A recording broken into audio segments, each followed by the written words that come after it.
Ya, assalamualaikum warahmatullahi wabarakatuh. Iya, assalamualaikum warahmatullahi wabarakatuh. Bismillahirrahmanirrahim. Ya kali ini gue kedatangan lagi paket paket device elektronik juga gitu. Gue beli laptop 2 in 1 gitu. Jadi tablet yang sekaligus Windows juga, tablet sekaligus laptop gitu. Jadi ini tablet Windows teman-teman. Nah, kenapa beli tablet Windows? Karena gue butuh device yang kecil untuk bisa portable, Stable. portable. Ya jadi gue beli laptop 2 in 1 ini biar bisa dibawa kemana-mana gitu. Portability-nya itu gue nyari yang sangat-sangat efektif untuk dibawa kemana-mana. Nah, kita lihat dalamnya seperti ini. Ini ada box satu. Nah, ini ada unitnya.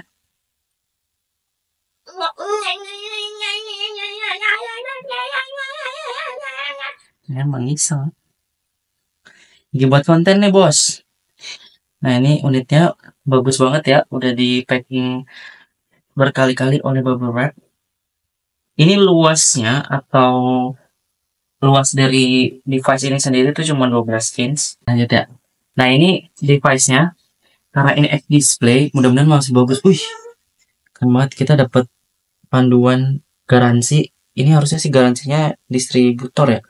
Nah, iya, Digital Data Distributor Center, teman-teman. Teman-teman, ini gue beli yang varian RAM 16 dan juga memori internal 256 dengan prosesor Intel Core i7 generasi ke-8, teman-teman. Jadi, gue emang butuh laptop yang performanya itu bukan sekedar tablet, tapi juga bisa ngelibas aplikasi-aplikasi berat gitu. Jadi, selain buat browsing, terus buat ketik-ketik, buat aplikasi-aplikasi statistik, penelitian, itu juga masih bisa. Dan mungkin game sih emang gak disarankan ya dari penjualnya sih, tapi mungkin nanti gue akan coba beberapa game di sini dia kuat apa enggak gitu. Tapi berhubung memorinya dikit, gue menggunakan memori eksternal hard disk kayaknya teman-teman, karena di sini gue cuma beli yang 256 GB.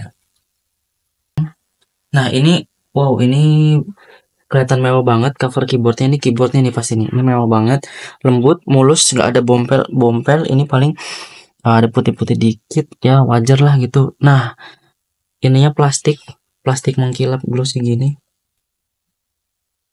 gitu. Jadi ini mereknya Dell Latitude 7200 teman-teman. Nah, ini adalah barcode-nya. Coba kita lihat bentuknya kayak gimana. Wow sekali. Di kacanya emang agak kotor, terus bezelnya rada tebel ya. Di sini ada kamera 2, ini kamera utama, ini sensor kayaknya di sini.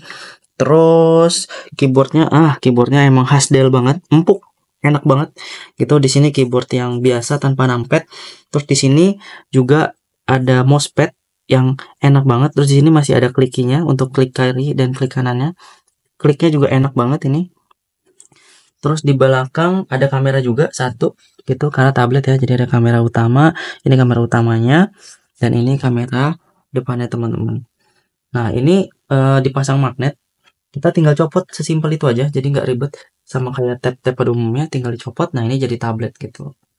Nah, di port-portnya sendiri di sini ada pin pengunci untuk connected keyboard ke tabletnya. Terus di sini ada beberapa peringatan, panduan, cautionnya di keyboardnya hanya itu aja. Terus di sini port-portnya, di sini ada USB-C 2, di sini power, bisa USB-C, di sini power juga bisa USB-C, di sini micro SD teman-teman. Ternyata. Nah, di sini micro SD. Tuh, di sini micro SD yang bisa dimasukin di sini. Jadi nanti bisa nambah memori, ternyata bisa nambah memori eksternal teman-teman. Terus di sini power up dan power down.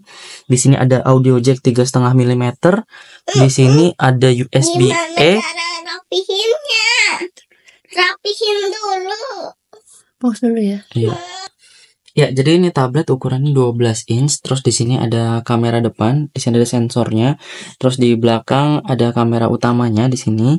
Terus ini ada logo Dell, di sini ada apa nama serinya, Latitude 7200 ya sebenarnya ini. Nah, terus kita lihat di portnya, di sini ada heatsink untuk pembuangan panas. Di sini ada power, tombol power. Terus di sini ada USB-A 1, di sini ada kunci, di sini speaker, terus di sini segel, di sini pin bantalan untuk nanti ke keyboardnya. Di sini ada pin juga yang connected ke keyboard nanti. Terus di sebelah sini ada USB-C 2 Ini bisa jadi power juga. Terus di sini ada micro SD. Nggak mau kecil, Ma. Iya, di sini ada micro ya di sini ada USB-C 2. Dua-duanya bisa jadi power juga. Terus di sini ada SD card. Nah, kayak gini ditekan aja, terus bisa dicabut dalamnya kayak gini. Nanti dimasukin di sini ya SD cardnya. Dimasukin lagi. Terus di sini ada volume up and volume down gitu. Di sini ada audio jack 3,5 mm teman-teman. Nah, untuk bisa jadi tablet kita ntar tinggal cukup gini aja gitu. Nah, kayak gini. Tadinya jadi tablet. Nah, sebetulnya untuk penggunaan di pangku gitu ya gini aja gitu. Jadi nggak bisa kaku-kaku banget gitu. Karena ini tablet bentuknya. Tuh kalau di meja mungkin akan lebih enak. Nah, oke, ini tabletnya. Nah, sekarang di paket pembeliannya kita dapat juga mouse. Itu dapat bonus mouse satu. Coba kita lihat mouse-nya. Nah, ini mouse-nya. Mouse kabel ya, teman-teman, bukan yang wireless, tapi udah alhamdulillah dapat mouse. Terima kasih toko Mister Elektronik. By the way, tokonya itu ada di Harko Glodok, Jakarta Barat, teman-teman. Lantai 6, namanya Mister Komputer. Kalau ntar gue kasih linknya. Nah, dia casannya masih casan yang tebal seperti ini gitu. Ini 65 watt, kayak casan adaptor pada umumnya 65 watt. Gue juga udah punya untuk yang kecil ya, 65 watt. Ini dia seperti ini, jadi nggak perlu konektor adaptor converter lagi karena udah colokan Indonesia. Di sini kayak gini. Nah, terus ini untungnya dia udah USB Type C, teman-teman gitu. Jadi ini powernya tuh udah USB Type C, dimana tadi ada 2 lubang gitu. Oke, mungkin unboxingnya cukup sampai sini. Nanti kita pengetesan performa. Oke, sekarang kita akan coba cek layarnya. Di sini layarnya tuh luasnya 12,3 inch. Ini cukup banget gedenya. Nggak terlalu besar, nggak terlalu kecil juga. Jadi buat nonton itu masih enak. Dan ini adalah kualitas layarnya 1920 dikali 1280 Full HD, teman-teman. Nah, ini kalau misalnya ini 4K kayak gini. Coba kita setel sampai di 4K. Gila, kualitasnya bagus banget, teman-teman. Tuh. Jernih banget. Kalau misalnya teman-teman bisa lihat tuh jernih banget di sini, teman-teman. Nah, untuk kualitas suaranya sendiri kita akan coba. Nah, seperti ini suara. Jadi kalau misalnya digabung suara dan gambarnya tuh kayak gini, teman-teman. Oke, coba kita akan lihat. Pokoknya akan selalu pantai semua kayak gini, tapi bisa lihat tajam banget ini gambarnya. Kalau misalnya teman-teman buat nonton video YouTube, Netflix, ini udah paling enak banget, teman-teman. Oke, di sini juga teman-teman bisa lihat di sini prosesor yang digunakan laptop ini adalah prosesor Intel Core i7 generasi ke-8, terus punya RAM 16GB, terus punya memori 256. Nah, kekurangannya hanya ada di memori. Jadi mau nggak mau gue harus pakai external hard disk untuk ngerjain atau nyimpen data-data gitu, teman-teman. Nah, selain itu teman-teman bisa lihat di sini banyak banget tab yang gue buka dan nggak nge-lag sama sekali di sini. Oke, di Google Chrome pertama gue ngebuka ada 8 tab yang masing-masingnya tuh aktif gitu, nggak ada yang ketutup sama sekali. Jadi dia nggak loading sama sekali karena dia aktif semua. Nah, ini wow. Jadi dia aktif semua. Oke. Terus di sini juga tabnya aktif semua gitu. Nah, ini lihat, tabnya aktif semua. Oke, luar biasa kan? Oke, sekarang gue akan tambahin kerja RAM-nya biar makin berat, teman-teman. Oke, ya, gue akan ngerekam pakai rekaman penuh.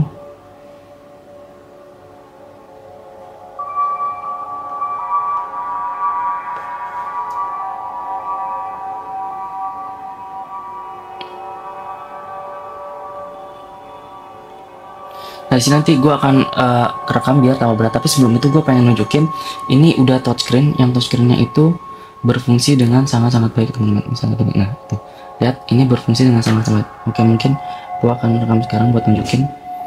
Jadi teman-teman bisa lihat di sini udah sangat-sangat baik gitu. Nah, cuman sayangnya adalah misalnya di Word kita misalnya masuk ke menu drawing, di sini nggak terlalu bagus. Memang jari kita tuh 55-nya ke detect ya, teman-teman. Nah gitu. Tapi masalahnya adalah si kanvasnya ini atau layarnya ini ada keset gitu teman, jadi nggak licin, jadi nggak enak untuk kita pakai ini gitu. Dan mungkin nggak semua stylus cocok dengan si tab ini gitu teman. Nah misalnya kita akan coba di oke, mungkin ini YouTube kita matiin dulu karena suaranya mungkin ganggu.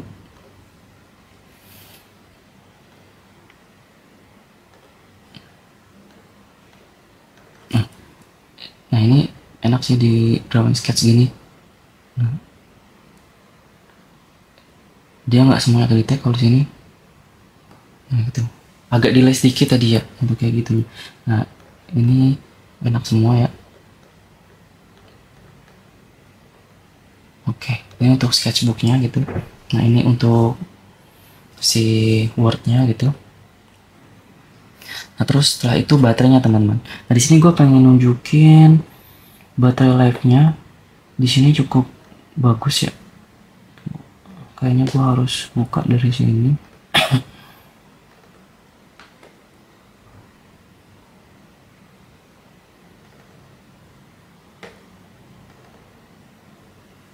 Nah di sini teman-teman bisa lihat.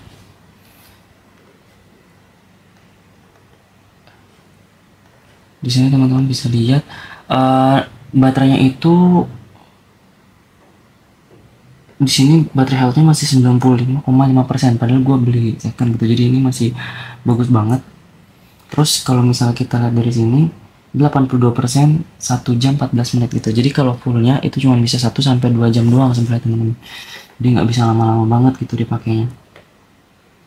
Terus dia juga udah bisa mutus arus sendiri gitu di charging. Kalau misalnya nanti teman-teman colokin itu nggak masalah karena dia akan bisa mutus arus sendiri. Voltasenya 959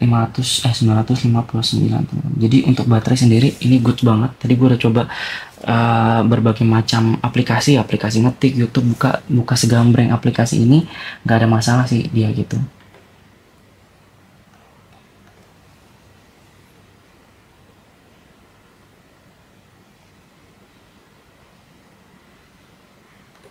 Oke, semua port-portnya di sini berfungsi semua ya. Nah, yang bedanya dari laptop 2-in-1 Dell ini adalah semua mesinnya ada di belakang gitu.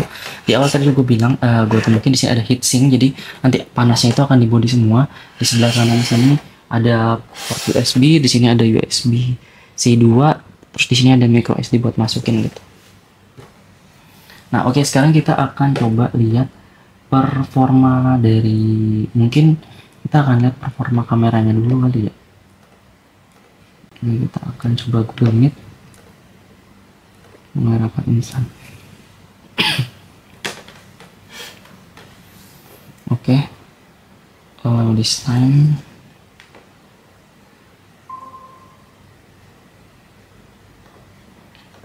nah kamera depannya lumayan kayak gini, tinggal kita butuh mungkin cahaya aja ya buat neranginnya gitu. Tapi untuk jenis kamera device laptop ini udah bagus banget gitu. Nah yang busuk itu adalah kamera belakangnya sebenarnya tuh. Nah coba ya, sini gue pengen kamera.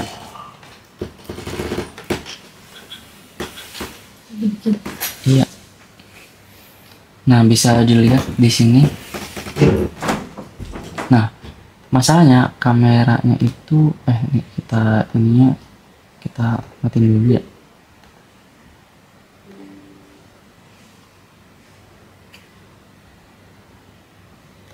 Oke, nah main kamera itu adalah yang belakang teman-teman.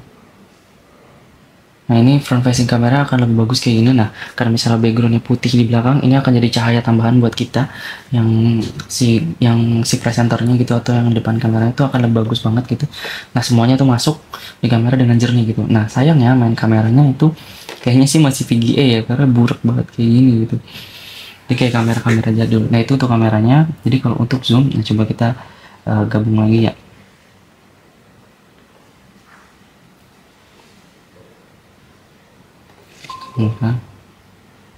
Nah dia kameranya akan kayak gini gitu. Kalau misalnya backgroundnya itu putih atau ada cahaya dari belakang, itu akan bagus banget teman-teman.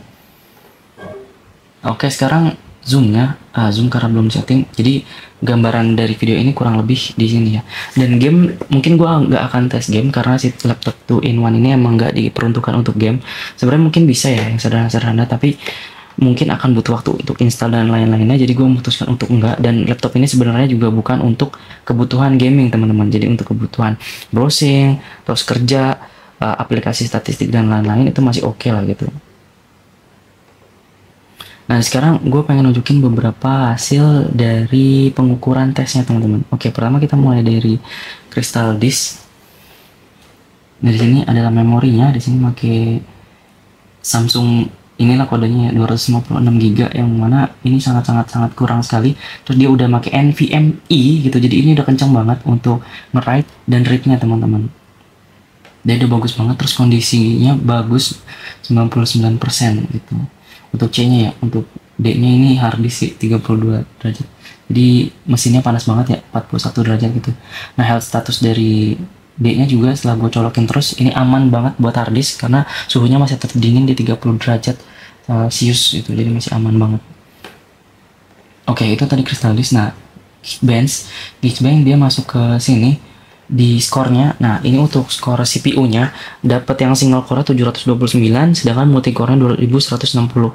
Nah untuk single core sendiri sebenarnya nggak terlalu bagus ya, karena kalau misalnya di bawah 1000 berarti performa single core ini nggak cukup menghandle baik gitu, nggak cukup menghandle dengan baik aplikasi-aplikasi yang di handle oleh single core. Nah sementara untuk multifungsi atau multitaskingnya sendiri ini bisa dihandle dengan baik, karena kalau misalnya di bawah 2000 itu jelek, 2000 sampai 3000 itu kelas menengah teman-teman. Jadi ini bisa dihandle dengan sangat baik multitasking di laptop 2-in-1 Dell 7200 ini. Nah untuk GPU ini graphic processor unitnya ini juga lumayan bagus, 3505. Ini udah cukup bagus banget ya, karena kalau di bawah 3000 itu mungkin akan banyak frame rate yang down gitu, atau mungkin grafiknya jelek gitu. Tapi untuk 3500 ini udah cukup bagus banget. Untuk main Dota mungkin di settingan low sampai middle masih bisa. Untuk YouTube itu nggak ada masalah. Untuk Adobe Premiere itu di settingan lowest. Di CapCut tadi CapCut gue udah cek juga, itu udah nggak ada masalah. This PC can run smoothly gitu, jadi PC ini tuh udah bisa menjalankan si CapCut dengan sangat mulus. Terus Adobe Photoshop juga bisa, Lightroom bisa, DaVinci Resolve bahkan bisa, tapi sangat tidak disarankan ya, karena pasti sangat nge-lag kalau misalnya DaVinci Resolve. Nah Blender itu masih oke lah gitu, tapi di settingan sangat yang low, dan hasilnya pun ekspornya pasti akan lama gitu. Nah ini kita akan testing environment dulu teman-teman.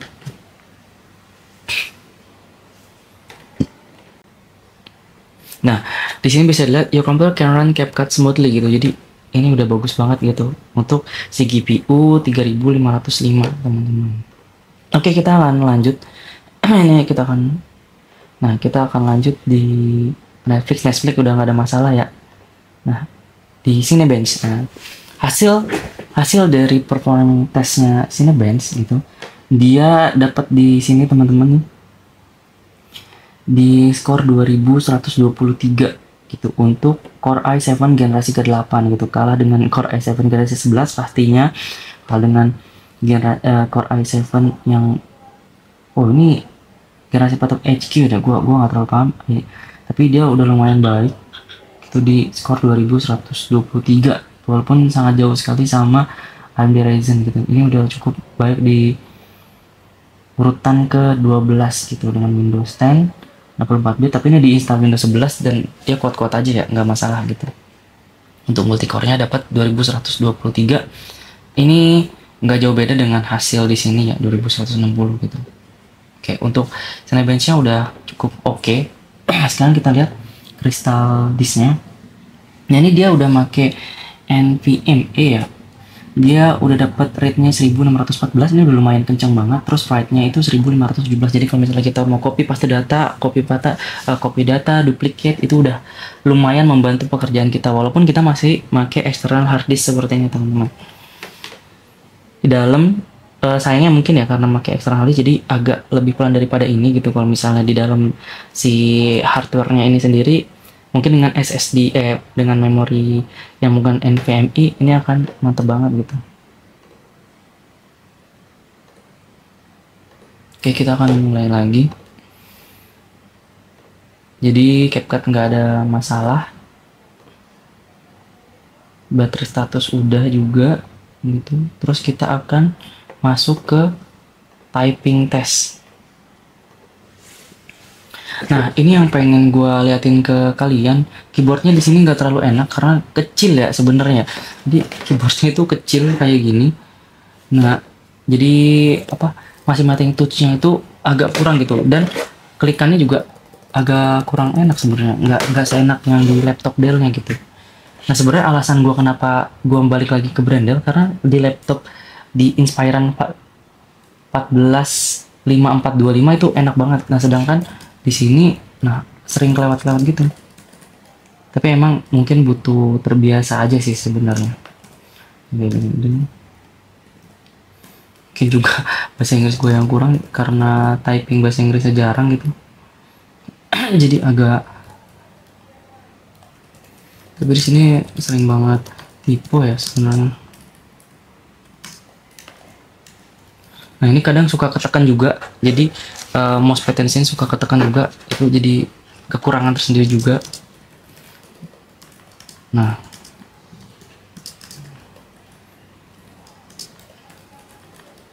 ini agak kurang ya. Nah, terus skornya busuk pasti ya karena banyak tipe, banyak kepencet yang lain, terus tadi juga banyak kepencet si mousepadnya ini teman-teman. Untuk Bluetooth-nya sendiri nggak ada masalah ya, semua koneksinya berjalan dengan baik, terus dia powernya juga cepet ngecasnya gitu. Nah, di sini gak enaknya bisa teman-teman lihat mungkin ya, di sini touchnya ini nih kalau misal di tengah pun masih keklik gitu. Nah, ini yang gak enaknya gitu, jadi dia nggak valid, nggak ajak gitu ya, nggak solid gitu, sayangnya tuh gitu. Nah, busuk ya hasilnya pasti ya. Oke, itu untuk tes. Mungkin apalagi ya, untuk suara tadi udah.